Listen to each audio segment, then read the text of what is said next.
மாண்புமிகு பேரவைத் தலைவர் அவர்களே, மாண்புமிகு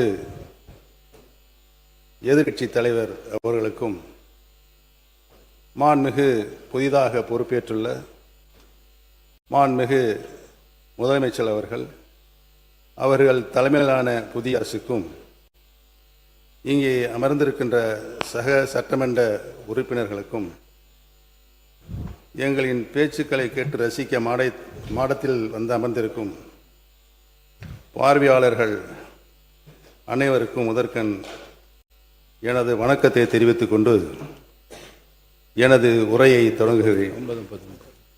இந்த சட்டமன்றம் எத்தனையோ வித்தியாசமான சூழல்களை கண்டிருக்கிறது. ஆனால் இந்த அரசு ஏற்படுத்தியிருக்கும் சூழல் என்பது வித்தியாசத்திலேயே வித்தியாசமானது. செய்வதை மட்டும்தான் சொல்வோம் என்று ஆணித்தரமாக அள்ளித்தளித்த வாக்குறுதிகளை தாங்களும் மறந்து மக்களும் மறந்திருப்பார்கள் என்றெண்ணி தனது முதல் நிதிநிலை அறிக்கையும் வேளாண் நிதிநிலை அறிக்கையும் தாக்கல் செய்துள்ளது இந்த அரசு.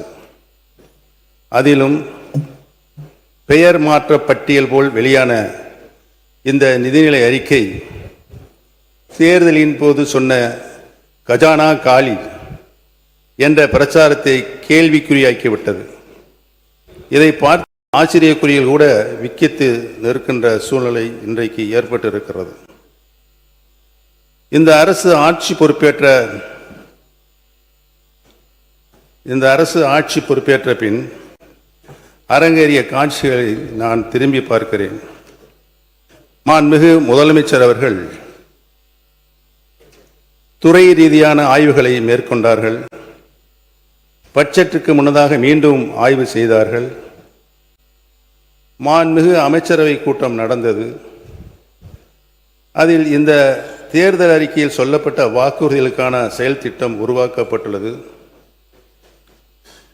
என்ற செய்தியும் வெளியானது.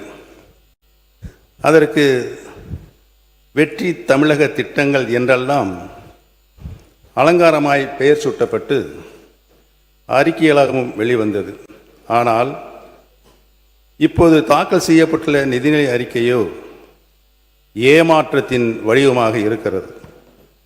திருப்புகின்ற பக்கமெல்லாம் நம்முடைய திராவிடல் மாடல் அரசின் சாதனை திட்டங்கள் தான் ஜொலித்து கொண்டிருக்கிறது.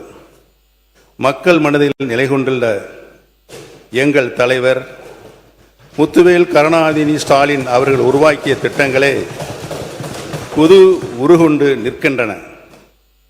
இதில் புதிய அரசின் திட்டங்களை தேடுகிறேன் தேடிக்கொண்டே இருக்கிறேன். தேடுவது எனக்காக அல்ல, மக்களுக்காக. புதிய அரசு அமைந்திருக்கிறது. புதிய திட்டங்கள் வரும் என்று நம்பிய மக்களுக்காக. கலைஞர் மகளிர் உரிமை திட்டம் பெண்களின் வாழ்வாதாரத்திற்கும் சுயமரியாதைக்கும் துணை நின்ற திட்டம். 1000 கைகள் நீட்டி ஆதவனை மறைக்கலாம் என்று கனவு காண்பது போல அத்திட்டம் பெயர் மாற்றம் கண்டிருக்கிறது. ஆனால் ஆளுகின்ற அரசு தேர்தல் அறிக்கையில் சொன்னபடி உரிமை தொகை உயரவில்லை. இனிப்பூட்டும் இன்பச் செய்திகள் வரும், ஆண்டுக்கு 6 கேஸ் சிலிண்டர்கள் வரும் என்று நம்பிய மகளிர் அது குறித்த அறிவிப்பு கூட வரவில்லை என்று பாவம் ஏமாந்து நிற்கிறார்கள். கல்வி ஒன்றே யாராலும் திருட முடியாத சொத்து என்பதை எல்லா தருணங்களும் எடுத்துச் சொல்லி கல்விக்கும் மாணவர்களுக்கும் பொற்காலமாக விளங்கிய திராவிட மாடல் வழங்கிய ஒளியில் இந்த அரசு நடைபோடும் என எதிர்பார்த்தோம். ஆனால் மாணவர்களின் இடைநிற்றலை தடுக்க 15,000 ரூபாய் நிதியுதவி என்ற அறிவிப்புகளை அதற்குண்டான திட்டங்களோடு கூட இந்த அறிக்கையில் காணவில்லை. நாடையே திரும்பி பார்த்து பல்வேறு மாநிலங்களும் கை கொண்ட திட்டம் விடியல் பயணம். இதனை விரிவுபடுத்தி அனைத்து அரசு பேருந்துகளிலும் மாநிலம் முழுவதும் எங்கு வேணாலும் பயணிக்கலாம் என்ற நிலையை ஏற்படுத்தி சொன்ன சொல்லை காப்பாற்றுவீர்கள் என மகளிர் நம்பினர். ஆனால் அதிலும் ஏமாற்றம்.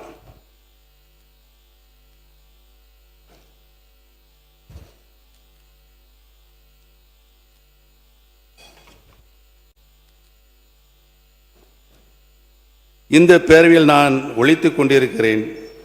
செய்யாமல் விட்டுவிட்டதை சுட்டி காட்டுகிறேன். மாண்புமிகு பேரவைத் தலைவர்களே, நல்லதும் மாற்றம்தான், கெட்டதும் மாற்றம்தான். எதிர்பார்த்து வாக்களித்த தமிழ்நாட்டு மக்களுக்கு கிடைத்துள்ளதோ பெருத்த ஏமாற்றம்தான். மொத்தத்தில் முதல் நிதிநிலை அறிக்கை. அவை முன்னவர் மாண்பு பேரவைத் தலைவர் அவர்களே, நிதியமைச்சராக இருந்து பணியாற்றியவர். ஒரு அரசு தேர்தல் நேரத்தில் அறிவிக்கின்ற திட்டங்கள் அனைத்தும் 5 ஆண்டு இறுதி வரையிலும் அதற்காக என்னென்ன திட்டங்களை நாம் நிறைவேற்ற வேண்டுமோ அதை நிறைவேற்றுவோம். நீங்கள் சொல்வதைப் போல 3 மாத காலத்தில் ஒரு சரித்திரம் படைக்க இயலாது. நீங்கள் அப்படி சரித்திரம் படைத்தால் நீங்கள் சொல்லுங்கள்.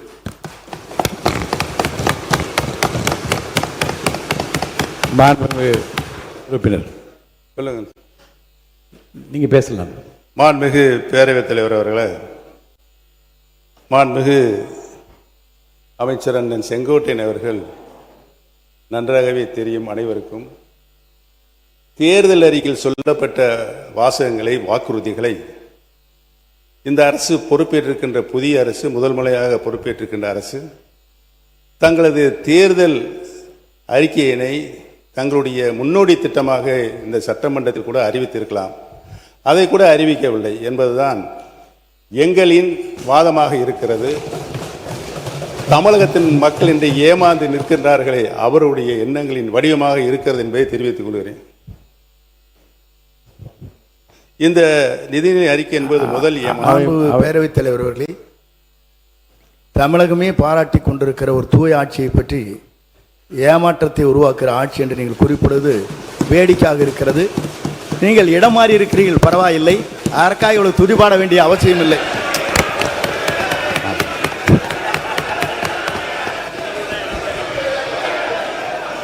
மாண்புமிகு பேரவைத் தலைவர்களே, அந்த இடத்தை அவர்தான் முதலில் மாற்றியவர் என்பதை நான் இங்கு தெரிவித்துக் கொள்ள கடமைப்பட்டிருக்கிறேன். மாண்புமிகு கல்வித்துறை அமைச்சர் பேசுறத முதல்ல கவனிங்க. என்ன அங்க பார்த்து கவனிச்சர். மாண்புமிகு பேரவைத் தலைவர் அவர்களே, மதிப்பிற்குரிய முன்னாள் முதல்வர், பாசத்திற்குரிய சகோதரர் மூத்த உறுப்பினர் அவர்கள் பேசும்போது இடத்தை முதலில் மாற்றியவர் நம்முடைய அமைச்சர் என்றார். ஆனால் பாருங்க என்ன ஆச்சரியம்னா, இடத்தை மாற்றிய போதும் அவர் இதயத்தின் அருகே இருந்த அந்த நிழல் படத்தை மாற்றவே வேண்டாம் என்று சொன்னவர் எங்களுடைய வெற்றி தலைவர். ஆனால்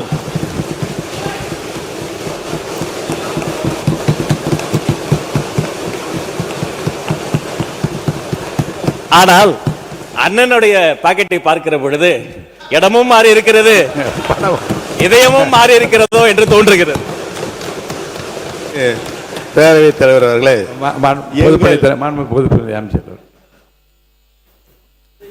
எங்கள் மாண்புமிகு பேரவைத் தலைவர் அவர்களே, எங்கள் அண்ணன் செங்கோட்டையன் அவர்கள் இடம் மாறி இருக்கலாம். ஆனால் புரட்சித் தலைவர் அம்மா அவர்களை இன்னும் தன்னுடைய இதயத்தில், தன்னுடைய சட்டை பையில் இன்னும் வச்சிருக்காரு. ஆனால் புரட்சித் தலைவர் அம்மாவால் முதலமைச்சராக்கப்பட்டவர் இன்றைக்கு அவருடைய சட்டப்பையில் யாரோட புகைப்படம் இருக்கிறது தமிழ்நாட்டு மக்களுக்கு தெரியும். அமைச்சர்களுக்கு பதில் சொல்வதற்கு நேரம் இருக்கிறது, காலம் இருக்கிறது. நான் பேசி முடித்தவுடன் நீங்கள் சொல்ல வேண்டிய கருத்தை சொன்னால் அனைவரும் ஏற்றுக்கொள்ள. அடுத்தது, நாடே சிரிக்கிறது என்ற வார்த்தை அவைக்குள் நீக்கிவிடுகிறேன். மாண்பு உறுப்பினர் அனைவருக்கும் ஒரு செய்தி. மாண்பு உறுப்பினர் முன்னாள் முதலமைச்சர் பேசுகிறார். நல்ல நயமான நல்ல கருத்துக்களை நகைச்சுவையாக எல்லாம் 2 பக்கம் மாறிக்கொண்டீர்கள். இந்த பிரச்சனையை தூட்டு விட்டு அவரை நான் பேச அனுமதிக்கிறேன். தொடர்ந்து பேசலாம். மாண்புமிகு பேரவைத் தலைவர்களே, நான் உண்மையிலேயே இந்த நிதிநிலை அறிக்கையில் பேச வேண்டும். இந்த அரசு தேர்தல் வாக்குறுதிகளை செய்திருக்கிறதா என்பதை சொல்ல வேண்டும். அதை நடைமுறைப்படுத்துகின்ற நிலையில் தான் அவர்கள் இருக்கிறார்களா என்பதையெல்லாம் சொல்ல வேண்டும் என்று தான் நான் வந்திருக்கிறேன். இடையில் நுழைந்து இடையில் நுழைந்து அண்ணன் செங்கோட்டையனை பற்றி எனக்கு நன்றாகவே தெரியும். சொல்லித்தாருல, முடிஞ்சு வச்சு அதை நான் டிரா பண்ணிக்கிறேன். ஆனால் தயவு கூர்ந்து என்னுடைய கருத்துக்களை நீங்கள் உன்னிப்பாக கவனிக்க வேண்டும். என்னோடு நீங்களும் உங்களோடு நானும் பயணித்திருக்கின்றோம். நான் எப்படிப்பட்டவன் என்று உங்களுக்கு 100% நன்றாகவே தெரியும். எனது உறுதிப்பாடு உங்களுக்கு நன்றாக தெரியும். எந்த நிலையும் நான் மாற மாட்டேன். என்னுடைய நிலை திராவிட இயக்கத்தினுடைய பரிணாம வளர்ச்சியாக தான் சுற்றி சுற்றி வந்து கொண்டிருக்கும். நன்றாக தெரிந்து கொள்கிறோம். பேரறிஞர் அண்ணா அவர்கள் இருந்து இன்று வரை இந்த மன்றத்தில் நான் ஒன்றை மட்டும் சொல்லிக் கொள்கிறேன். இந்த மன்றத்தில் நான் சட்டமன்ற உறுப்பினராக நின்று கொண்டிருப்பதற்கு காரணம் திராவிட இயக்கத்தின் பரிணாம வளர்ச்சியாக இன்றைக்கு வீட்டிருக்கின்ற கடந்த 5 ஆண்டு காலம் தமிழகத்தின் உரிமைகளை என்னாலும் நான் விட்டுக் கொடுக்க மாட்டேன் என்ற ஆட்சியிலும் கட்சியும் தொடர்ந்து போராடி கொண்டிருக்கின்ற முன்னாள் முதலமைச்சர் கழக தலைவர் அவர்களுக்கு நான் நன்றி சொல்வதற்காகத்தான் என்னுடைய இந்த இதயத்தில் இருக்கின்ற பாயிண்டில் இந்த படத்தை வைத்திருக்கிறேன் என்பதை நான் தெரிவித்துக் கொள்ள கடமைப்பட்டிருக்கிறேன். இதுக்கு முன்னாடி அந்த போராட்டம், சட்ட போராட்டம் உங்களுக்கு நன்றாக தெரியும். இங்க பாருங்க, நானே இன்னே பாருங்க,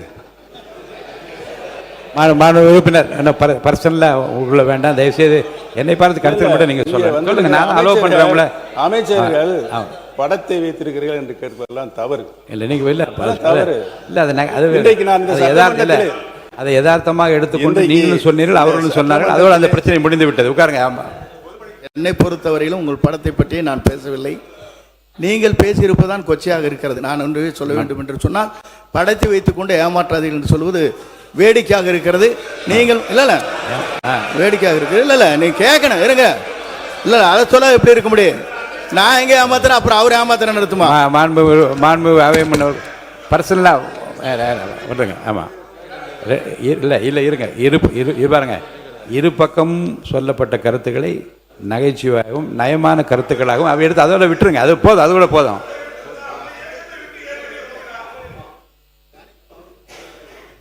எடுத்துக்கொள்ளுமாறு நான் கேட்டுக்கொள்கிறேன். இந்த இரண்டையுமே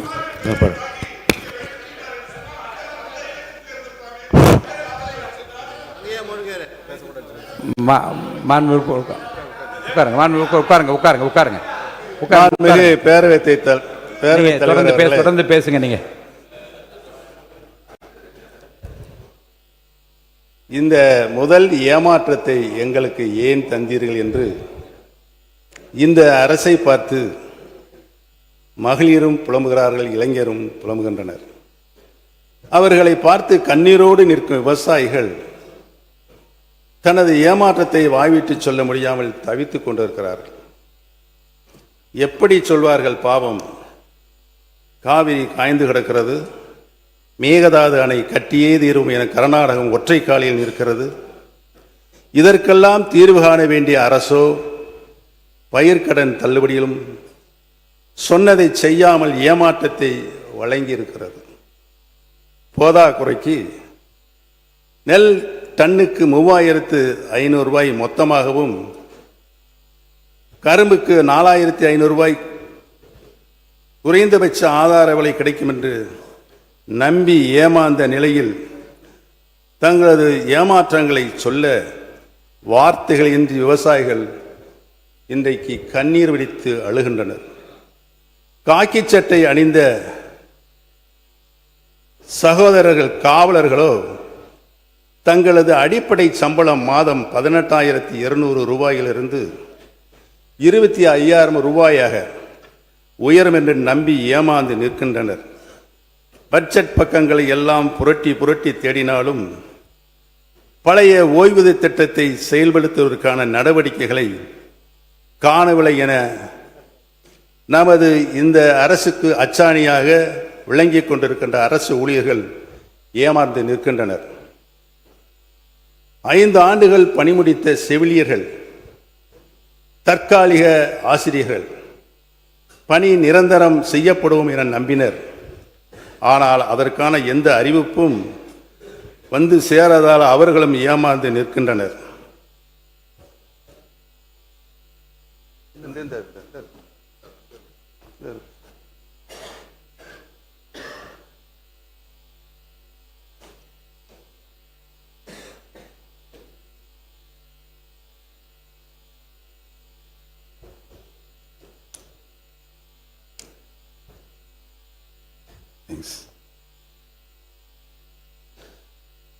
மின் கட்டணம் மற்றும் நூல் கட்டண உயர்வு சுமையை தாங்க ஒவ்வொரு நெசவாளர் குடும்பத்திற்கும் ஆண்டுக்கு 30,000 ரூபாய் வங்கிக் கணக்கில் செலுத்தப்படும் என்ற கவர்ச்சிகரமான வாக்குறுதி இந்த தேர்தல் அறிக்கையில் இருக்கிறது. தேர்தல் முடிந்தும் ஆட்சி பொறுப்புக்கு வந்த பிறகும் இன்னும் அந்த தேர்தல் அறிக்கையிலேயே தூங்கிக் கொண்டு இருக்கிறதே என நெசவாளர்களுக்கும் தங்கள் ஏமாற்றத்தை சொல்ல வழியின்றி விழிபிதுங்கி நிற்கின்றனர். இத்தகைய ஏமாற்றங்களை இந்த நிதிநிலை அறிக்கை தந்துவிட்டதே என்றெண்ணி வேதனைப்படும்படிதான் நிதிநிலை அறிக்கையும் வேளாண் நிதிநிலை அறிக்கையும் இருக்கிறது. மாண்புமிகு பேரவைத் தலைவர் அவர்களே, மாநிலத்தை திராவிட மாடல் அரசு கடனில் ஆழ்த்திவிட்டு போய்விட்டதாக மேடைதோறும் குற்றம் சாட்டி பிரச்சாரம் மேற்கொள்ளப்பட்டது. இன்றைக்கு புதிய அரசின் நிதித்துறை செயலாளர் என்ன சொல்கிறார்? கடன் வாங்காமல் அடுத்த 50 ஆண்டுகளுக்கு யாரும் ஆட்சி செய்ய முடியாது என்கின்றார். நான் ஏன் இதை குறிப்பிடுகிறேன் என்று சொன்னால், தேர்தல் பிரச்சார மேடைகளில் சாட்டிய குற்றச்சாட்டு முதல் நிதிநிலை அறிக்கையிலேயே தவறானது என்பது மாண்புமிகு முதலமைச்சருக்கு இந்நேரம் தெரிய வந்திருக்கும் என்று நான் நினைக்கிறேன். இப்போது புதிய அரசின் முதல் திருத்தப்பட்ட நிதிநிலை அறிக்கை 2026-2027 உள்ள கடன் 10,00,000 கோடியை 71,770.34 கோடி ரூபாய், அதாவது 10,00,000 கோடியே 71,770,34 கோடி ரூபாய், அதாவது மாநில மொத்த உள்நாட்டு உற்பத்தி மதிப்பில் நிலுவையில் உள்ள மொத்த கடன் விகிதம் 26.12%. புதிய அரசு பொறுப்பேற்று 93 நாட்கள் ஆகிறது. இந்த திருத்தப்பட்ட நிதிநிலை அறிக்கையில் சொல்லப்பட்டுள்ள கடன் 10,00,000 கோடியே 98,768 கோடி ரூபாய், அதாவது 27.01%. நான் ஏன் இதை சொல்கிறேன் என்றால், ஒரு அரசு கடன் வாங்காமல் இருக்க முடியாது. ஆனால் கடன்களால் எத்தனை திட்டங்கள் நம் மாநிலத்திற்கு கொண்டு வந்து சேர்த்து இருக்கிறது என்பதைத்தான் நாம் எண்ண வேண்டும். எப்படி பொருளாதார வளர்ச்சிக்கு இந்த கடன் துணை நின்றது என்பதைத்தான் நாம் பார்க்க வேண்டுமே தவிர, வீணாக கடன் வாங்கிவிட்டார்கள் என்று கூறி ஒரு பொறுப்பான நிதி மேலாண்மையை செய்த எங்கள் முன்னாள் முதலமைச்சர் தளபதி மு.க. ஸ்டாலின் அவர்களை குறை சொல்லக்கூடாது என்பதற்காகத்தான் இதை சுட்டி காட்டுகிறேன். அது மட்டுமின்றி கடன் வாங்குவது அரசின் இஷ்டத்திற்கு செய்ய முடியாது. அதற்கும் அரசுக்கு பொறுப்பை நிர்ணயிக்கின்ற ஒரு சட்டம் இருக்கிறது. அதுதான் 2003ஆம் ஆண்டு தமிழ்நாடு நிதிநிலை நிர்வாக பொறுப்புடைமை சட்டம். அந்த சட்டத்தை மீறி அந்த சட்டம் வகுத்து கொடுத்துள்ள எல்லைக்கோட்டை தாண்டி யாரும் கடன் வாங்க முடியாது. இந்த அரசும் வாங்க முடியாது என்பதை மேடை பிரச்சாரத்தை முடித்துவிட்டு ஆட்சி பொறுப்புக்கு வந்துள்ள மாண்புமிகு முதலமைச்சரும் இந்நேரம் உணர்ந்திருப்பார் என நான் உறுதியாக நம்புகிறேன். வளர்ச்சி விகிதத்தில் தமிழ்நாட்டில் நாட்டின் முன்னணி மாநிலமாக உயர்த்திய கடந்த திராவிட மாடல் அரசின் இடைக்கால நிதிநிலை அறிக்கை மாநிலத்தின் சொந்த வருவாயை உயர்த்தி உற்பத்தி முதலீடுகளை அதிகரித்து நீடித்த வளர்ச்சியை நோக்கிய தெளிவான நிதி அணுகுமுறையை முன்வைத்தது. ஆனால் தற்போதைய அரசின் திருத்தப்பட்ட நிதிநிலை அறிக்கை அந்த பாதையை தொடர தவறியிருக்கிறது என்பதை நான் இங்கு சுட்டிக்காட்ட கடமைப்பட்டிருக்கிறேன். உயர வேண்டிய சொந்த வருவாய் குறைந்துள்ளது. மாநிலத்தின் சொந்த வரி வருவாய் கணிப்பு 2,839 கோடி ரூபாய் குறைக்கப்பட்டிருக்கிறது. அதாவது தமிழ்நாட்டை தற்சார்பாக்குவோம் என்று கூறிய இந்த அரசு நடைமுறையில் மாநிலத்தின் வருவாய் ஈட்டும் திறனையே பலவீனப்படுத்தியிருக்கிறது. இதைவிட கவலையளிப்பது என்னவென்றால், மாநிலத்தின் வரி மற்றும் வரியில்லா வருவாயை உயர்த்துவதற்கான புதிய சிந்தனையோ புதிய திட்டமோ புதிய அணுகுமுறையோ இந்த நிதிநிலை அறிக்கையில் எங்கும் காணப்படவில்லை. வெள்ளை அறிக்கையில் முந்தைய அரசின் வருவாய் திரட்டும் திறனை கடுமையாக விமர்சித்தவர்கள் இன்று அதைவிட மேம்பட்ட வருவாய் ஈட்டும் செயல் திட்டம் என்ன என்பதை இந்த அவையில் விளக்கவே இல்லை. அது மட்டுமல்ல, ஒன்றிய அரசிடமிருந்து தமிழ்நாட்டிற்கு கிடைக்க வேண்டிய நிதி பகிர்வு என்பது நமது நாட்டின் உரிமை, நமது தமிழ்நாட்டின் உரிமை.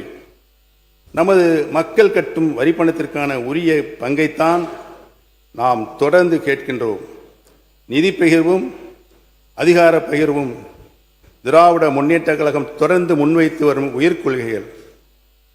அதைத்தான் மாநிலத்தில் சுயாட்சி, மத்தியில் கூட்டாட்சி என்ற 50 முழக்கங்களில் ஒன்றாக நமக்கு படித்து தந்தார் கலைஞர் அவர்கள். இந்த கொள்கையை பேரறிஞர் அண்ணா நம்முள் விதைத்தார். முத்தமிழறிஞர் கலைஞர் ஆழமாக வளர்த்தார்.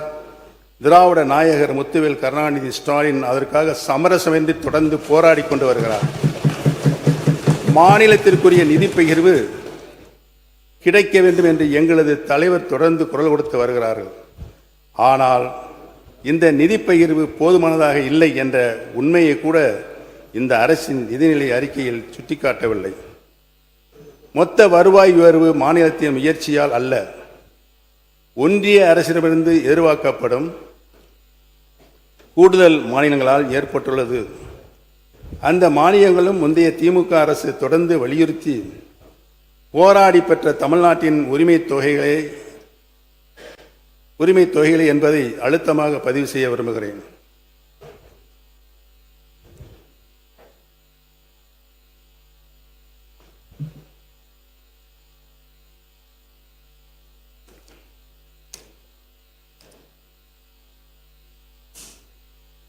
இந்த நிதிநிலை அறிக்கையின் வருவாய் மதிப்பீடுகள் கூட நம்பகத்தன்மை குறித்த கேள்விகள் எழுகின்றன. மாநிலத்தின் சொந்த வருவாய் சுமார் 10.5% உயரும் என்று அரசு கணித்துள்ளது. ஆனால் மாநில பொருளாதாரம் பெயரளவில் 14% வளரும் என்று அதே அரசு இந்த அரசு கூறுகிறது. பொருளாதார வளர்ச்சியை விட குறைவாகவே சொந்த வருவாய் வளரும் என்று அரசு கணிப்பது வருவாய் ஈட்டும் திறனில் ஏற்பட்டுள்ள மந்த நிலையை காட்டுகின்றது.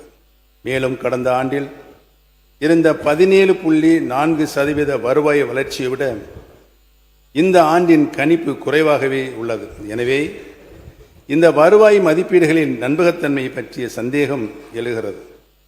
வருவாயின் அடிப்படை கணிப்பிலேயே தெளிவின்மை இருக்கும்போது நிதிநிலை அறிக்கையின் பிற மதிப்பீடுகளில் மீதும் இயல்பாகவே நமக்கு ஐயம் எழுகிறது.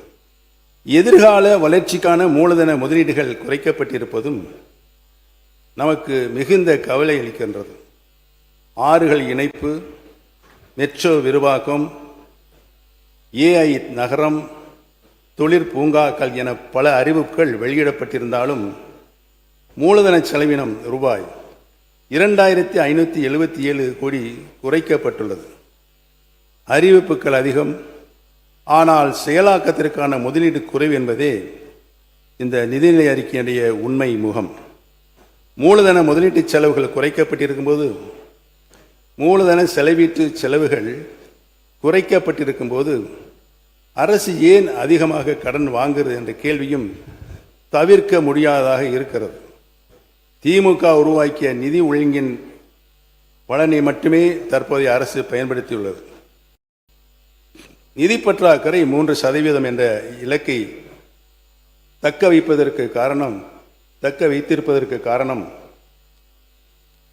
புதிய வருவாய் ஈட்டும் முயற்சிகள் அல்ல, ஒன்றிய அரசின் மானியங்களும் மூலதன செலவினம் குறைப்பும் தான். வருவாய் பற்றாக்குறையும் அதிகரித்துள்ளது. இடைக்கால நிதிநிலை அறிக்கையில் இருந்ததை விட வருவாய் பற்றாக்குறை சுமார் 6778 கோடி ரூபாய் உயர்ந்துள்ளது. இதை நிதி முன்னேற்றம் என்று கூற முடியாது. கடன் சுமையும் அதிகரித்துள்ளது. மாநிலத்தின் சொந்த வருவாய் ஈட்டும் முயற்சி குறைந்த நிலையிலும் பொதுக்கடன் பெறும் அளவு உயர்த்தப்பட்டுள்ளது. மொத்தத்தில் கடந்த திராவிட முன்னேற்ற கழக அரசின் இடைக்கால நிதிநிலை அறிக்கை உற்பத்தி, முதலீடு, வருவாய் வளர்ச்சி ஆகியவற்றை மையமாக கொண்ட தொலைநோக்கு பார்வையுள்ள நிதி திட்டமாக இருந்தது. ஆனால் தற்போதைய அரசின் திருத்திய நிதிநிலை அறிக்கை சொந்த வருவாயை உயர்த்தும் வாய்ப்பை கோட்டை விட்டு மூலதன முதலீட்டை குறைத்து ஒன்றிய அரசின் மானியங்களை அதிகம் சார்ந்திருக்கும் நிலைக்கு தள்ளப்பட்டு இருக்கிறது. பொதுவாகவே கடன் வாங்கப்படுவது நம்முடைய முதலீட்டை அதற்கு சமமாக நடைமுறைப்படுத்த வேண்டும் என்றுதான் கொள்கை. அதாவது கடன் பெறுவது கிரியேஷன் ஆஃப் அசெட். மொத்தத்தில் கடந்த திமுக அரசின் இடைக்கால நிதிநிலை அறிக்கை உற்பத்தி, முதலீடு, வருவாய் வளர்ச்சி ஆகியவற்றை மையமாக கொண்ட தொலைநோக்கு பார்வையுள்ள நிதிநிலை திட்டமாக இருந்தது. ஆனால் தற்போதைய அரசின் திருத்திய நிதிநிலை அறிக்கை சொந்த வருவாயை உயர்த்தும் வாய்ப்பை கோட்டை விட்டு மூலதன முதலீட்டை குறைத்து மொத்தத்தில் அது ஒன்றிய அரசுடைய மானியங்களையும் அதிகம் சார்ந்திருக்கும் நிலைக்கு தள்ளப்பட்டு இருக்கிறது என்பதை தள்ளியுள்ளது என்பதை தெளிவாக தெரிகிறது. ஒற்றை வரியில் சொல்ல வேண்டுமென்றால், திராவிட முன்னேற்ற கழக அரசு உருவாக்கிய வலுவான நிதி அடித்தளத்தின் மீது நிற்கும் இந்த அரசு தமிழ்நாட்டின் எதிர்காலத்திற்கான புதிய அடித்தளத்தை அமைப்பதற்கும் தவறியுள்ளது. மாண்புமிகு பேரவைத் தலைவர் அவர்களே, உள்ளதை உள்ளபடி சொல்லும் என்னுடைய கருத்துக்களை ஆளும் தரப்பில் உள்ளவர்கள் சிலரது மனம் ஏற்றுக்கொள்ளாமல் இருக்கலாம்.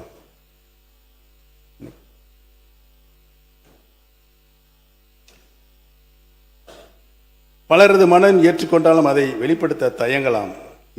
இருக்கிறது எங்களை தற்காத்து கொள்ளும் வாதம் என ஆட்சி பொறுப்பில் உள்ள ஆளும் கட்சியினர் இங்கே ஒரு வாதத்தை வைக்கக்கூடும். நாங்கள் வந்து 100 நாட்கள் கூட ஆகவில்லையே என்று அவர்கள் சொல்லக்கூடும். எங்களுக்கு கால அவகாசம் கொடுங்கள் என்று கேட்கக்கூடும்.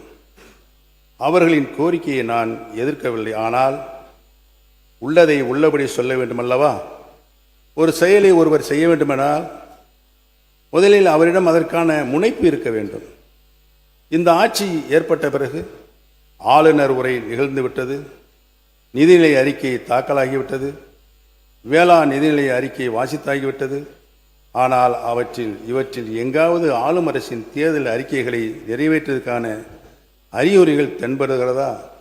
இல்லை. திராவிட மாடல் திட்டங்களின் விரிவாக்கம்தானே எங்கும் இருக்கிறது. இதனை யார் ஏற்க மறுத்தாலும் இதுதான் மக்கள் காணும் உண்மை. திராவிட மாடலின் திட்டங்கள் கடக்க முடியாது. மக்கள் நலனில் முத்துவேல் கருணாநிதி ஸ்டாலினை விஞ்சி யாரும் மக்கள் நலனில் முத்துவேல் கருணாநிதி ஸ்டாலினை விஞ்சி யாரும் சிந்திக்க முடியாது என்பதுதான் இந்த நிதிநிலை அறிக்கையின் புலப்படுத்தும் உண்மைத்தன்மை. திக்கட்டும் ஒளிவீசும் திராவிட மாடல் திட்டங்களின் மறுபதிப்புத்தான் இந்த அரசினுடைய முதல் நிதிநிலை அறிக்கை, பட்ஜெட். மாண்புமிகு பேரவைத் தலைவர்களே, தமிழ்நாடு எத்தனையோ பிரச்சனைகளை சந்தித்திருக்கிறது. அவற்றில் காவிரி பிரச்சனைக்கு அந்த நதிநீர் போலவே நீண்ட நெடிய வரலாறு இருக்கிறது. பல முதலமைச்சர்கள் இப்பிரச்சனையில் பேசியிருக்கிறார்கள். பல பொதுப்பணித்துறை அமைச்சர்கள் பேசியிருக்கிறார்கள். ஆனால் பேச்சுவார்த்தை எல்லாமே கால நீராக நிலையில்தான், கர்நாடகம் எதற்குமே அசைந்து கொடுக்காத நிலையில்தான் நாம் நீதிமன்றங்களின் உதவியை நம்பியிருக்கிறோம்.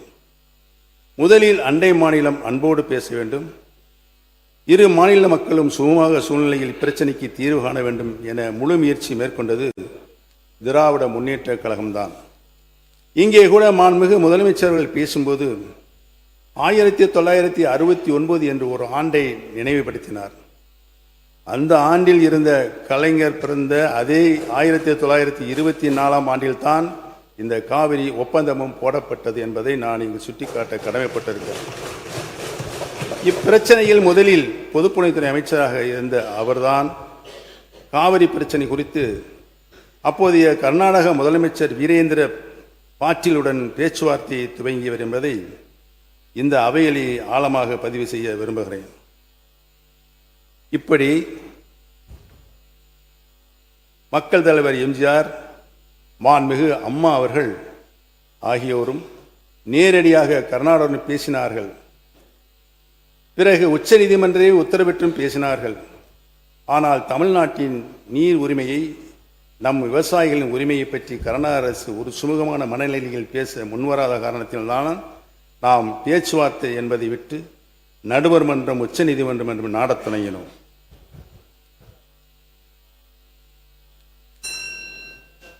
மாண்புமிகு உறுப்பினர், குறுக்கீடுகளை தவிர்த்து ஏறத்தாழ 27 நிமிடங்கள் நீங்கள் பேசிக் கொண்டிருக்கிறீர்கள். நிதிநிலை அறிக்கை ஒரு 250 பக்கம் படித்தார். வேளாண் அமைச்சர் அவர் 150 பக்கத்து படித்தார். அதுக்கு நிகராக நீங்கள் நிறைய தயார் செய்து கொண்டு வந்திருக்கின்றீர்கள். சுருக்கமாக உங்கள் பேச்சை முடிக்குமாறு நான் அன்போடு கேட்டுக்கொள்கிறேன். பேரவைத் தலைவரே, நான் எப்பொழுதும் சுருக்கமாகத்தான் பேசி அமர்வு என்பது உங்களுக்கு நன்றாக தெரியும். ஆரம்பத்தில் பேச்சை தொடங்கிய போதே குறுக்கீடுகள் நிறைய இருந்தது. அதை குறைச்சிட்டு அதை புதுசாக வச்சுட்டீங்க. பேசுங்க. இந்த பிரச்சனையில் அதில் தமிழ்நாடு வெற்றி கண்டு இருக்கிறது. கொஞ்சம் ஸ்பீடாக போனால் மாண்புமிகு பேரவைத் தலைவர் ஸ்பீட் பிரேக் போடுறீங்க, கொஞ்சம் பார்த்துங்க. இடைக்கால தீர்ப்பையும் பெற்றோம்.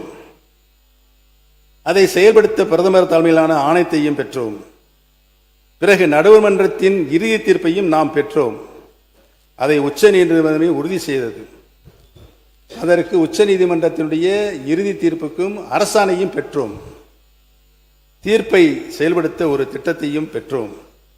அத்திட்டத்தின்படி தண்ணீர் திறந்துவிட ஒரு அமைப்பையும் நாம் பெற்றோம். அப்படி பெறப்பட்ட அமைப்பு தான் தற்போது இருக்கின்ற காவிரி மேலாண்மை ஆணையம், அன்று காவிரி மற்றும் காவிரி நீர் ஒழுங்காற்று குழு. இப்போது நம்மிடம் இருக்கும் காவிரி உரிமை சட்டப்படியான உச்ச நீதிமன்றத்தால் இறுதியும் செய்யப்பட்ட உரிமை. நானும் பொதுப்பணித்துறை அமைச்சராக, முதலமைச்சராக இருந்து காவிரி பிரச்சனையில் தொடர் நடவடிக்கைகள் எடுத்தவன் என்ற முறையில் இதனை நான் உறுதியாக சொல்லுகிறேன். சட்டப்படி கிடைத்த உரிமையை நாம் இனியும் பேச்சுவார்த்தை என்ற ரீதியில் கோட்டிவிடக்கூடாது. மாண்புமிகு முதலமைச்சர் அவர்கள் பகை நாடுகளை பேசுகின்றன, நாம் பேசினால் என்ன என்றார். தமிழ்நாடு எப்போதுமே கர்நாடக மாநிலத்தை பகை மாநிலமாக கருதியதில்லை. அவர்களும் நம்மை போல்தான் இருப்பார்கள் என்று நம்பியிருந்தோம். ஆனால் அந்த நம்பிக்கையை உச்ச நீதிமன்றம் எதிர் தீர்ப்பை அளிக்கும் வரையில் மட்டுமல்ல, அதன் பிறகும் கூட அம்மாநிலம் நமக்கு அளிக்கவில்லை. எனவேதான் பேச்சுவார்த்தை என்ற அத்தியாயம் ஏற்கனவே உச்ச நீதிமன்ற இறுதி தீர்ப்பால் முடித்து வைக்கப்பட்டு விட்டது என்பதைத்தான் இந்த மாமன்றத்தில் பதிவு செய்ய விரும்புகிறேன். இனி காவிரி மேலாண்மை ஆணையம் சொல்வதை இரு மாநில நல்லுறவுகள் அடிப்படையில் கர்நாடகம் கேட்க வேண்டும் என தமிழ்நாட்டு விவசாயிகளும் எதிர்பார்க்கிறார்கள். இங்கு இருக்கும் ஆளுங்கட்சியும் எதிர்வரிசையில் உள்ள பிரதான எதிர்க்கட்சி உட்பட்ட அனைத்து கட்சிகளும் கருதுகின்றன. இந்த சூழ்நிலையில் பேச்சுவார்த்தை என புறப்படுவது நமக்குள்ள காவிரி நதிநீர் உரிமையை மீண்டும் பேச்சுவார்த்தை வரம்பிற்குள் கொண்டு வருவதாகும். அது நம் விவசாயிகளுக்கும் நல்லதில்லை, நாம் பெற்ற உரிமைகளுக்கும் நல்லதில்லை என்பதை நான் தெரிவித்துக் கொள்கிறேன். மாண்புமிகு பேரவைத் தலைவர் அவர்களே, காவிரி நீர் போல இன்னொரு அச்சுறுத்தல் மேகதாது அணை.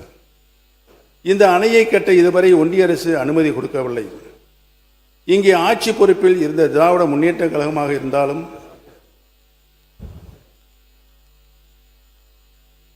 அனைத்து இந்திய அண்ணா முன்னேற்ற கழகமாக இருந்தாலும் காவிரி பிரச்சனை சட்ட ரீதியான தமிழ்நாட்டின் உரிமையை பாதுகாக்கவே போராடி வந்திருக்கிறோம். தமிழக வெற்றி கழகமாக அரசும் அந்த நிலையில் தான் பயணிக்கும் என நான் உறுதியாக நம்பிக்கொண்டு இருக்கின்றோம். தீர்மானங்களை நிறைவேற்றி இருக்கிறோம்.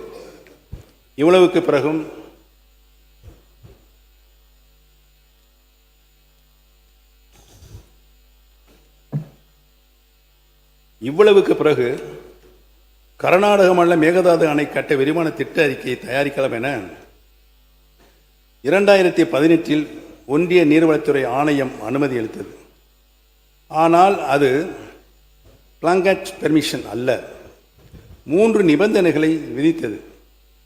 22/11/2018 கடிதத்தை எடுத்து படித்து பார்த்தால் உங்களுக்கு எல்லாம் தெரியும். முதல் நிபந்தனை, தமிழ்நாடு அரசின் நிபந்தனைகளை டிபிஆர் தயாரிக்கும் போது பரிசீலனையில் கர்நாடகம் எடுத்துக்கொள்ள வேண்டும். அதாவது தமிழ்நாடு அரசின் நிபந்தனைகளை டிபிஆர் தயாரிக்கும் போது, அதாவது கர்நாடக மலை டிபிஆர் தயாரிக்கும் போது பரிசீலனையில் கர்நாடகம் எடுத்துக்கொள்ள வேண்டும். இரண்டாவது நிபந்தனை, மத்திய மின்சார வாரியம் சம்பந்தப்பட்ட மாநிலத்தில் உள்ள காவிரி மேலாண்மை ஆணைய அலகு ஆகியவற்றுடன் கலந்து ஆலோசித்து இந்த டிபிஆர் தயாரிக்க வேண்டும். மூன்றாவது நிபந்தனை, இப்படி கர்நாடகம் தயாரிக்கும் விரிவான திட்ட அறிக்கையை பரிசீலனை செய்வதற்கு காவிரி மேலாண்மை ஆணையத்தின் ஒப்புதல் முக்கியம். அதாவது இந்த ஒப்புதல் ப்ரீ ரிக்வெஸ்ட், முன்கூட்டியே தேவை என்று தெளிவுபடுத்தப்பட்டுள்ளது. நிபந்தனையுடன் டிபிஆர் தயாரிக்க அனுமதி வழங்கப்பட்டுள்ளதாலும் ஒன்றிய நீர்வளத்துறை ஆணையம் ஒரு எக்ஸ்பர்ட் பாடி என்பதாலும் இப்போதைக்கு உச்சநீதிமன்றம் தலையிட விரும்பலை என கூறியது. அது மட்டுமின்றி, அதாவது இந்த உச்சநீதிமன்றம் தலையிட விரும்பவில்லை என்று கூறியதற்கு காரணம், அது இந்த நிபந்தனைகளை கர்நாடக அரசு பூர்த்தி செய்யவில்லை என்பதுதான் உண்மைத்தன்மை. அது மட்டுமன்றி, இந்த நிபந்தனைகளை மீறி மேகதாது அணை கட்ட DPR தயாரிக்கப்பட்டால் parties would be at liberty to take such steps as permissible in law என்ற ஒரு ரைடர் உடன் தான் நீதிமன்றம் தமிழ்நாட்டின் கோரிக்கையின் மீது டைரக்ஷன் கொடுக்க மறுத்துள்ளதை தவிர தமிழ்நாடு சார்பில் சரியான முகாந்திரங்களை வைத்து வாதாடவில்லை என்றோ தமிழ்நாட்டின் கோரிக்கையில் நியாயமில்லை என்றோ கூறவில்லை என்பதை நான் இங்கு சுட்டிக்காட்ட கடமைப்பட்டிருக்கிறேன். கர்நாடகம் தயாரித்த டிபிஆர் உச்சநீதிமன்ற வழிகாட்டுதல்படி இல்லை என்பதால் அதையே ஒன்றிய நீர்வளத்துறை ஆணையம் கர்நாடக அரசுக்கு திருப்பி அனுப்பியிருக்கிறது என்பதையும் தெரிவித்துக் கொள்கிறேன். திராவிட முன்னேற்ற கழக ஆட்சியில் இருந்தவரை மேகதாது அணை கட்ட விரிவான திட்ட அறிக்கை அனுமதிக்கப்படவில்லை என்பதுதான் உண்மை நிலை என்பதை இங்கு நான் பணிவோடு தெரிவித்துக் கொள்ள கடமைப்பட்டிருக்கிறேன். அதனால்தான் தேர்தலுக்கு முன்பு, அதாவது கடந்த 4/3/2026 அன்று மேகதாது அணை பிரச்சனையில் நடுவர் மன்றம் அமைக்க வேண்டும் என கோரிக்கை வைத்தோம். இந்த அரசு கொண்டு வந்த தீர்மானத்திலும் அதை திருத்தமாக மாண்புமிகு எதிர்க்கட்சி தலைவர் அவர்கள் அளித்து அதுவும் ஏற்றுக்கொள்ளப்பட்டு ஒருமனதாக நிறைவேற்றப்பட்டிருக்கிறது. ஆகவே மேகதாது அணை தொடர்பாக தமிழ்நாடு அரசின் மனு தள்ளுபடி செய்யப்பட்டுவிட்டது என்றெல்லாம் பேசி கர்நாடக அரசின் கருத்தை வலுப்படுத்த வேண்டாம் என நான் அன்போடு கேட்டுக்கொள்ள கடமைப்பட்டிருக்கிறேன். எப்போது கர்நாடக அரசு டிபிஆர் தயாரிக்க முன்வந்தாலும் திமுக ஆட்சியில் பெறப்பட்ட உச்ச நீதிமன்ற தீர்ப்பை கடைபிடித்தே ஆக வேண்டும். இதுதான் சட்ட நியதி என்று கூறிக்கொள்ள கடமைப்பட்டிருக்கின்றேன். தேர்தல் ஜனநாயக வரலாற்றில் தமிழ்நாடு சட்டமன்றம் புகழ்மிக்கது. நூற்றாண்டு கண்ட சட்டமன்றத்தின் உறுப்பினராக நாம் எல்லாம் இருப்பதும் பெருமை மிக்கது. நான் இந்த அவையின் உறுப்பினராக முதலில் நுழைந்த 2001ஆம் ஆண்டிலிருந்து இன்று வரை இச்சட்டமன்ற உறுப்பினர் என்பதை நாட்டின் எந்த மூலை முடுக்கிலுக்கு போனாலும் பெருமிதத்துடன் கூறிக்கொள்ள முடிகிறது. அத்தகைய சிறப்பு வாய்ந்த சட்டமன்றத்தில், குறிப்பாக இந்த 14வது சட்டமன்றத்தின் சீனியர்களாக நாங்கள் இடம்பெற்றிருக்கிறோம் என்றால் எண்ணற்ற இளைஞர்களும் வீற்றிருப்பது நம் ஜனநாயகத்தின் இளமையை காட்டுகிறது. இளமையான ஜனநாயகம், துடிப்புமிகு ஜனநாயகமாக இருக்க ஆரோக்கியமான விவாதத்திற்காக, கருத்துமிக்க கலந்துரையாடலுக்காக நமக்கெல்லாம் சட்டமன்ற விதிகளை தொகுத்து தந்திருக்கிறார்கள். நம்மையெல்லாம் வழிநடத்தி செல்வதற்கு தகுதியுள்ள பேரவைத் தலைவர் அவர்கள் இங்கே அமர்ந்திருக்கிறார்கள். அந்த விதிகளின் நான் இதை சொல்வதற்கு காரணம், நீங்களும் நாங்களும் ஒன்றாக பயணித்திருக்கிறோம் என்பதை நான் அறிவேன். உங்களுடைய உண்மைத்தன்மையையும் நான் அறிவேன். நீங்கள் மனச்சாட்சிப்பட செயல்படுங்கள் என்பதையும் நான் அறிவேன் என்பதை இங்கு சுட்டிக்காட்ட கடமைப்பட்டிருக்கிறேன். அந்த விதிகளிலேயே தனிப்பட்ட குற்றச்சாட்டுகளோ, நமக்கு தரப்பட்டிருக்கின்ற வரையறுக்கப்பட்ட விதிகளில் தனிப்பட்ட குற்றச்சாட்டுகளோ அல்லது அவதாரண வார்த்தைகளே இருக்கக்கூடாது என்பதுதான் ஒரு விதி. நீதி விசாரணையில் இருக்கும் எப்பொருளின் மீதும் கருத்தை சொல்லவோ அல்லது அப்பொருள் குறித்து குறிப்பிடவோ கூடாது. அது விதி. பேரவைக்கு ஒவ்வாத பயன்படுத்தாத வார்த்தைகளை பயன்படுத்தக்கூடாது. அதுவும் விதி. செய்தித்தாள்கள் வருகின்ற அடிப்படையாக வைத்து பேரவைத் தலைவரின் அனுமதியின்றி பேசக்கூடாது. இவை வெறும் சாம்பிள்கள். நாம் அனைவரும் சட்டமன்ற உறுப்பினராக பொறுப்பேற்ற தினத்திலேயே இச்சட்டப்பேரவையின் விதிகள் அடங்கிய புத்தகம் கொடுக்கப்பட்டிருக்கிறது. அப்படி ஒரு புத்தகம் இங்கே இளைஞர்களாக அமைந்திருக்கும் உறுப்பினர் அயலுக்கும் வந்து சேர்ந்திருக்கும். அந்த 292 விதிகள் கொண்ட தமிழ்நாடு சட்டமன்ற பேரவை விதிகள், அந்த விதிகள் தான் நமக்கு எல்லாம் இங்கு இருக்கும் தலைவர். முடியப்புறனே மாண்புமிகு உறுப்பினர் இந்த விதிகள்லாம் எல்லா உறுப்பினரும் படிக்க வேண்டும் என்பதை தான் சொல்லுகிறார். அவர் ஏனென்றால் அந்த விதிகளை அவரும் படித்துவிட்டு தான் வந்திருக்கிறார். காலம் கருதி விரைவிலே முடிக்கும்படி நான் கேட்டுக்கொள்கிறேன். நன்றி. அதன் கீழ்தான் பேரவைத் தலைவர் நம்ம எல்லாம் அதைத்தான் சொல்ல வந்தேன். அந்த விதியின் கீழ்தான் பேரவைத் தலைவர் நம்ம எல்லாம் நல்ல வழிப்படுத்தி கொண்டிருக்கிறார் என்பதனை நான் இங்கு பணியோடு தெரிவித்துக் கொள்ள கடமைப்பட்டிருக்கிறேன். ஆகவே மூத்த உறுப்பினர் என்ற முறையில் நான் சொல்லிக் கொள்வது, இது பாரம்பரியமிக்க சட்டமன்றம். அதன் பழம்பெருமையை, ஜனநாயகத்தை தாங்கி நிற்கும் அந்த தூணை ஆரோக்கியமான விதாங்கமான முன்னெடுத்து வெளியுறவுகள் புகழ் சேர்க்க நம்முடைய சட்டமன்றத்திற்கு, நம்முடைய தமிழ்நாட்டுக்கு பெருமை சேர்க்க வேண்டும் என்று உங்கள் அனைவரையும் நான் அன்போடு கேட்டுக்கொள்ள கடமைப்பட்டிருக்கிறேன். ஒன்றை மட்டும் சொல்லி வருகிறேன். கடந்த ஐந்தாண்டு காலம் தமிழக மக்களுடைய அடிப்படை வசதிகளையும் தமிழ்நாட்டினுடைய பாரம்பரிய உரிமைகளையும் திராவிட இயக்கத் தலைவர்கள் நமக்கு பெற்றுத்தந்த உரிமைகளை காப்பாற்றுகின்ற ஒரே நோக்கத்தோடு தான் நாம் செல்ல வேண்டுமே தவிர வேறு எந்த நோக்கமும் நமக்கு இருக்கக்கூடாது என்பதை சொல்லி இவ்வளவு தூரம் பொறுமையாக கேட்ட சட்டமன்ற உறுப்பினர், அமைச்சர் உட்பட சட்டமன்ற உறுப்பினர்களுக்கும் மாண்புமிகு பேரவைத் தலைவருக்கும் என்னுடைய நன்றியை தெரிவித்து அமைகிறேன். நன்றி, வணக்கம். மாண்புமிகு உறுப்பினர் என்.எம். சுகுமார்.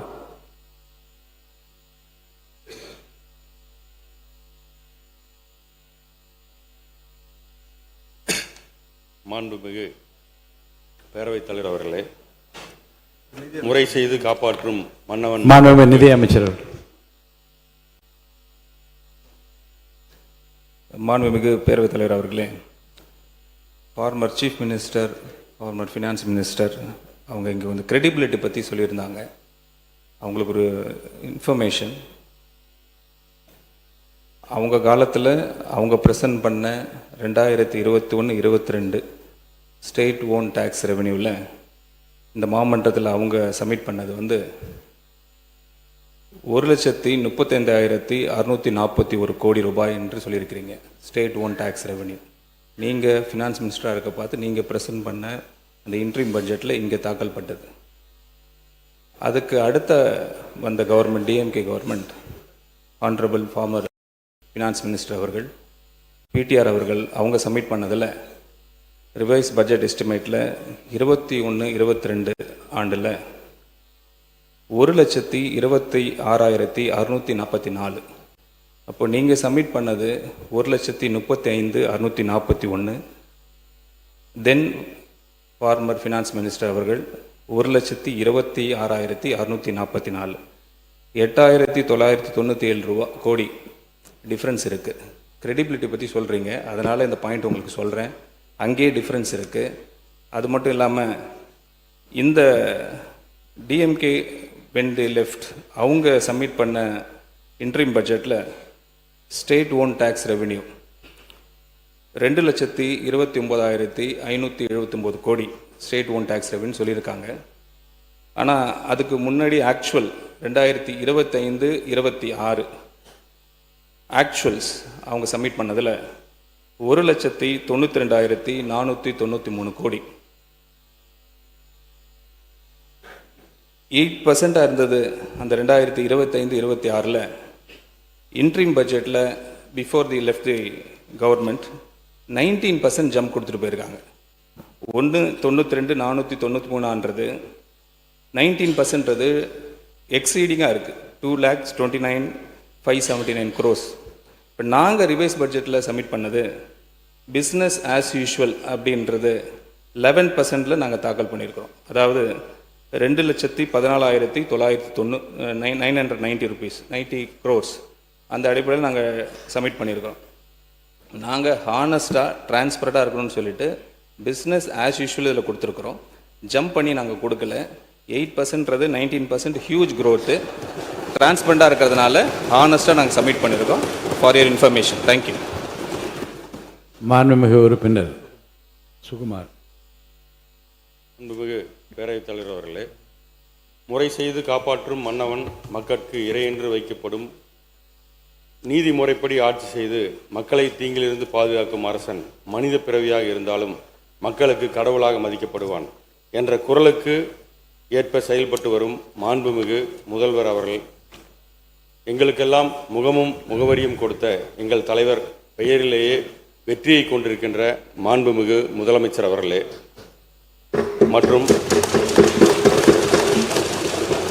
எதிர்க்கட்சி தலைவர் அவர்களே, மாண்புமிகு அமைச்சர் பெருமக்கள் மற்றும் சட்டமன்ற உறுப்பினர் அவர்களே, அனைவருக்கும் வணக்கம். இந்த மாமன்றத்தில் என்னுடைய முதல் பேச்சு. இந்த வாய்ப்பை எனக்கு வழங்கியவர் எங்கள் தங்கத் தலைவர், சிங்கத்தமிழர், தடைக்கல்லை படிக்கல்லாக்கி முன்னேறிய முதல்வர், ஒவ்வொரு வீட்டுக்குள்ளும் ஒளிரும் விளக்கு, தமிழ்நாட்டில் இனி நிரந்தர கிழக்கு, மாண்புமிகு முதலமைச்சர் திரு ஜோசப் விஜய் அவர்கள். அவருக்கு நன்றி என்ற ஒற்றை சொல் போதாது. தமிழ் மொழியின் எல்லா வார்த்தைகளையும் கூட்டி நன்றிக்கு ஒரு வார்த்தை உருவாக்கினால் அந்த சொல்லையே அவருக்கு நான் காணிக்கையாக்க விளைக்கிறேன். ஏனென்றால் 1927 எனது பாட்டனார் திரு நஞ்சப்பத்தேவர் அவர்கள் முதலாக நீதி கட்சியில் கையெழுத்திட்டார். 1929 அவர் முதலாக பெரியாரை கோவைக்கு அழைத்து வந்து முதல் சொற்பொழிவாற்றியவர். அதற்கு பிறகு எனது தாத்தா திரு யூகேஎன் ராசு மற்றும் எனது தகப்பனார் ஆகியோர் கடந்த ஆண்டு வரை நாங்கள் ஒரே ஒரு கட்சியிலே தான் இருந்து வந்தோம். இன்று இந்த ஜனவரி மாதம்தான் நான் தலைவரை பார்த்து இந்த கட்சியில் சேர்ந்தேன். இதற்கு முன்னால் நிகழாத ஒரு பெரும் புரட்சியை எங்கள் முதலமைச்சர் நிகழ்த்தியிருக்கிறார். ஒவ்வொரு தேர்தலையும் தீர்மானிக்கும் சக்திகள் ஜாதி, மதம், பணம் என்ற 3 இருந்திருக்கின்றன. எங்கள் முதலமைச்சர் ஜாதி கடந்து, மதம் கடந்து, பணம் கடந்து ஒற்றை கட்சியாக வெற்றி பெற்று ஆட்சி அமைத்து முந்தைய வரலாறுகளை முறியடித்திருக்கிறார். இந்த உலகத்தை காற்று மண்டலம் சூழ்ந்திருப்பது போல் தமிழகத்தை விஜய் மண்டலம் சூழ்ந்திருக்கிறது. மாண்புமிகு முதல்வர் அவர்களே, உங்கள் பொது வாழ்க்கையில் குறுகிய காலத்தில் இத்தனை தடைகளை சந்தித்த தலைவன் நீங்கள் மட்டுமே. சோதனையின் கொம்பை ஒடித்து சாதனை ஆக்கினீர்கள். நீங்கள் பாடிய பாடலே நினைவுக்கு வருகிறது. புயல் மையம் கொண்டால் மலை மண்ணில் உண்டு, எந்த தீமைக்குள்ளும் ஒரு நன்மை உண்டு. தீமைக்குள்ளும் நன்மை கண்டறியும் உங்கள் போர்க்குணம் புதிய தலைமுறைக்கு வழிகாட்டுகிறது. ஆட்சிக்கு வந்த இந்த குறுகிய காலத்தில் லஞ்சமற்ற அரசை அவர் அமைத்திருக்கிறார் என்பதை நெஞ்சை நிமிர்த்தி சொல்லலாம். அடித்தட்டு மக்கள் சொல்கிறார்கள், விவசாய பெருமக்கள் சொல்கிறார்கள், தங்க தாய்மார்கள் சொல்கிறார்கள், ஒடுக்கப்பட்ட மக்கள் சொல்கிறார்கள், அரசு அலுவலகங்களை அணுகுகின்றவர்கள் சொல்கிறார்கள், என்ன மாயம், லஞ்சம் என்ற போய் ஒளிந்துவிட்டதே. லஞ்சம் வாங்கவும் லஞ்சம் கொடுக்கவும் அஞ்சுகிறார்களே. இதுவல்லவோ ஆட்சி, இதுவரை காணாத காட்சி, இதுதான் தமிழகத்தின் மாட்சி. இந்த ஆட்சிக்கு வேண்டும் நீட்சி என்று கடைசி குடிமகன் நினைக்கிறான். இந்த புரட்சியை செய்த புதுமை தலைவர், புரட்சி செம்மல் எங்கள் மாண்புமிகு முதலமைச்சர் திரு ஜோசப் விஜய் அவர்களுக்கு என் வணக்கத்தையும் நன்றியும் தெரிவித்துக் கொள்கிறேன். மாண்புமிகு முன்னாள் அமைச்சர் நேற்று பேசும்போது சொன்னார்கள், கடந்த 5 ஆண்டுகளாக நாங்கள் எப்போவுமே டென்ஷனாக தான் இருப்போம் அப்படின்னு. அதுக்கு காரணம் கதவை தட்டுறவங்க ஈடியா விஜிலன்ஸான்னு தெரியாமல் நாங்கள் எப்போவுமே டென்ஷனாக. வெயிட் வெயிட் வெயிட்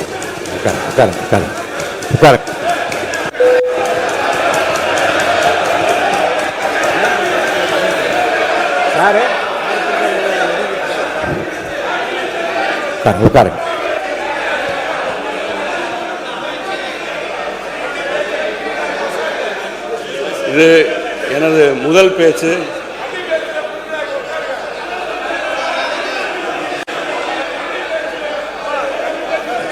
உட்காருங்க, எல்லாம் உட்காருங்க. இல்லை, கன்னி பேச்சாக தான் அது கண்ணியத்தோடு இருக்க வேண்டும். அது என்ன இல்லைங்க, உட்காருங்க. என்ன பள்ளிக்கல்வித்துறை அமைச்சர் உட்காருங்க. எடுத்துடல, இருங்க.